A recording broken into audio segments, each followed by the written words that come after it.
Wir haben euch viel versprochen und manches nicht gehalten. Die Welt ist laut geworden und oft schwer zu verstehen. Doch in euren Augen liegt noch dieses klare Licht.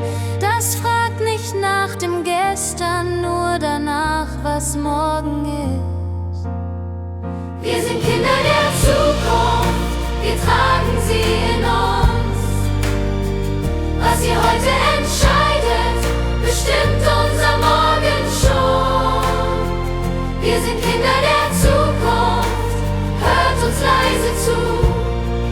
Denn was wir morgen leben, beginnt heute Nacht. Ihr lernt aus dem, was wir tun, nicht aus dem, was wir sagen.